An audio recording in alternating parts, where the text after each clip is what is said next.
Pessoal, tudo bem? Sejam muito bem-vindos ao nosso primeiro vídeo do volume 3. Estamos aí tentando ajudá-los na matéria de filosofia, voltada para alunos do ensino médio do terceiro ano, que estão participando do programa de ensinos tutorados aí da Secretaria de Educação do Estado de Minas.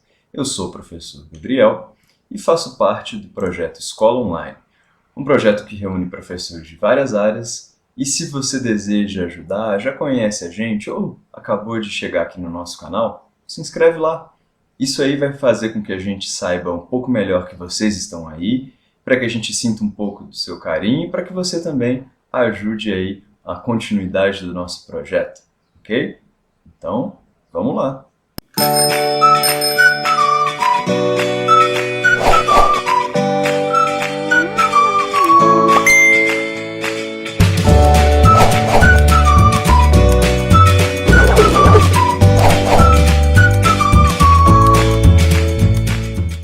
Pessoal, o vídeo da aula de hoje é voltado, como a gente falou ali atrás, aos estudos a respeito do pensador Jean-Jacques Rousseau e as ideias deste a respeito do tema da política, ok?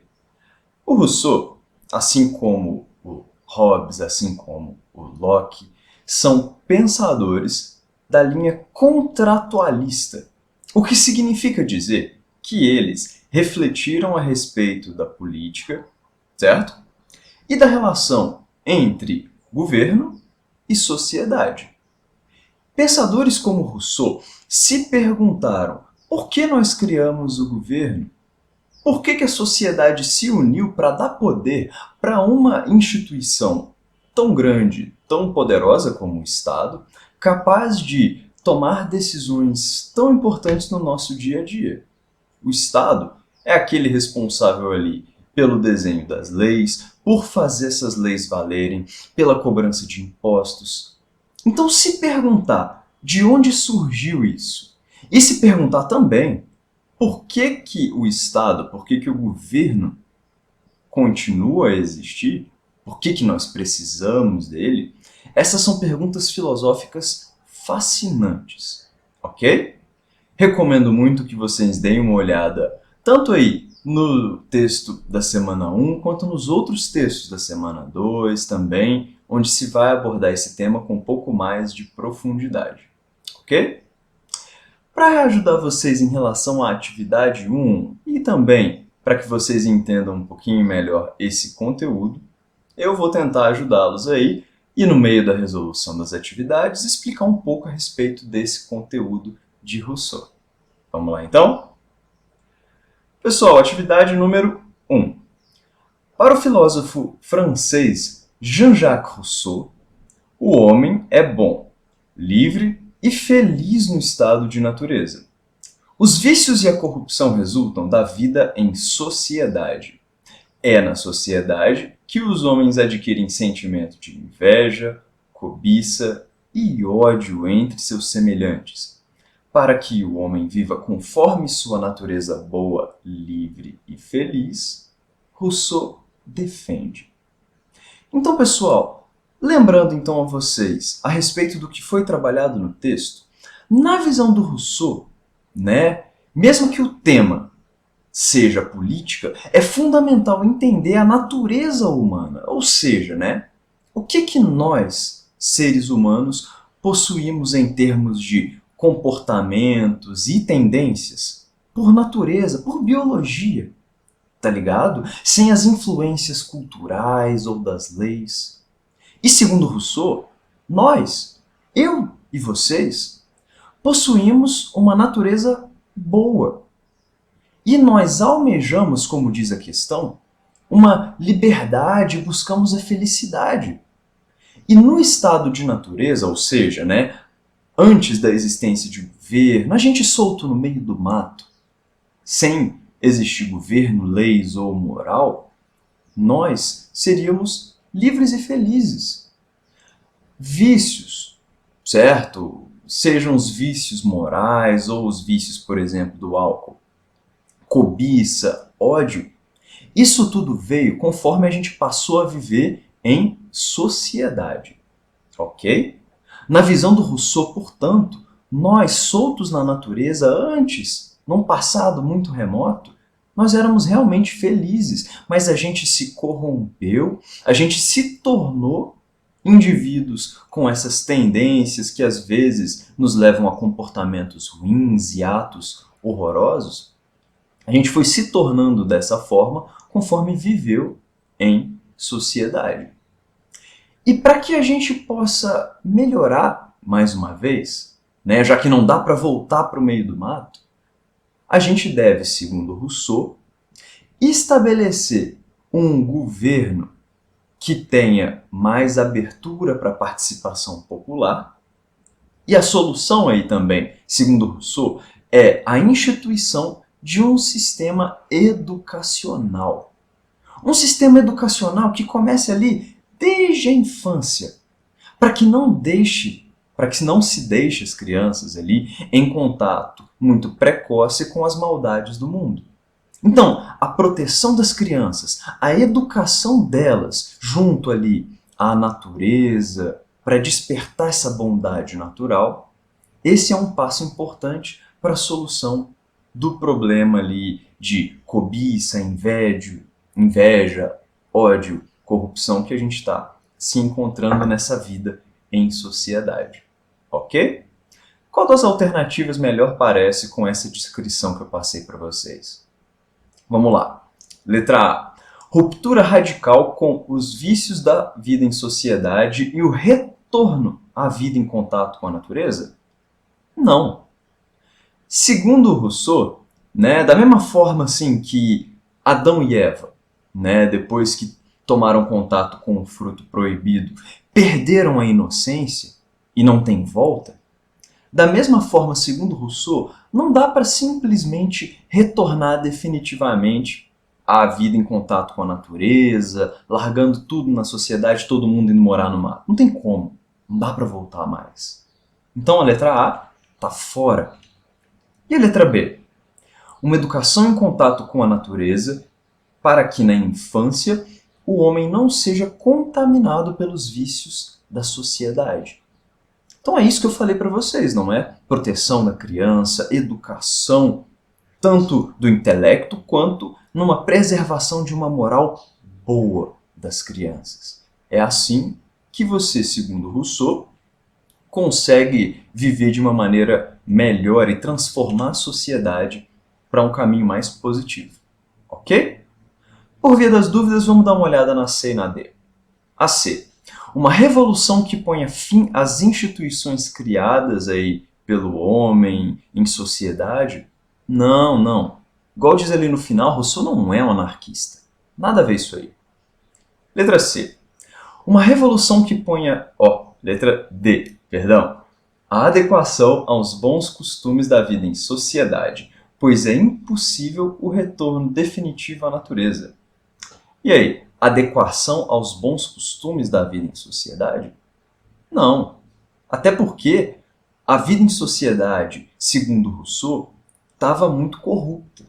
Entende? Então, para você melhorar a vida em sociedade, você não precisa adequar o indivíduo, fazer ele se adaptar. Não, você precisa educar as crianças para melhorar, aí sim, né, os costumes de uma sociedade. Ok?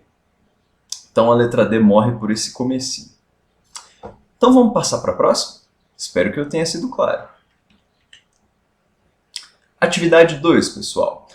Qual a diferença entre Rousseau e Hobbes na descrição do que é o Estado? No texto de vocês encontrarão tanto uma descrição maior sobre as visões do Rousseau, quanto as visões de um filósofo anterior a Rousseau, o tal Thomas Hobbes que eu mencionei na introdução. Mas o que esse Thomas Hobbes dizia? Bom, pessoal, segundo Thomas Hobbes, nesse estado de natureza, né, antes do ser humano viver em sociedade, os seres humanos viviam uma vida muito diferente. Nós vivíamos lá no estado de natureza, segundo Hobbes, uma vida caótica, uma vida insegura, uma vida curta. Porque, segundo Rousseau, nós somos bons por natureza. Mas a visão do Hobbes é uma visão oposta.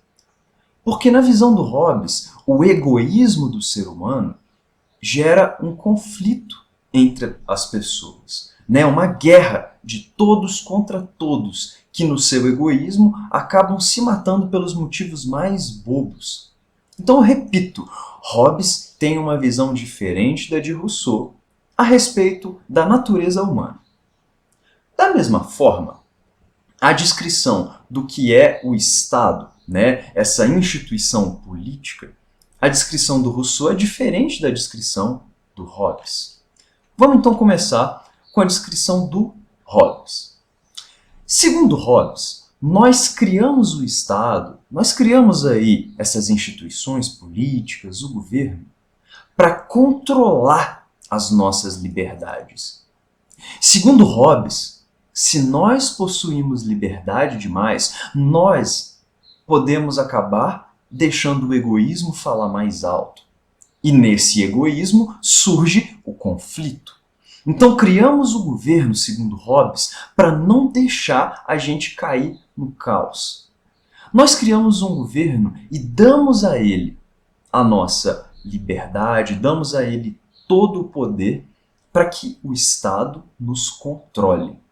Então, na visão do Hobbes, o Estado personifica a vontade da sociedade de não perecer, de não morrer no caos de uma maneira violenta em vidas curtas e medíocres. Resultado, segundo Hobbes, o Estado precisa concentrar poder e limitar a liberdade das pessoas. Na visão do Rousseau, porém, o Estado surgiu, né? A gente era bom por natureza, lembra que eu falei? Pois é. Só que depois, um determinado indivíduo, um grupo de indivíduos, não importa, criou a propriedade privada.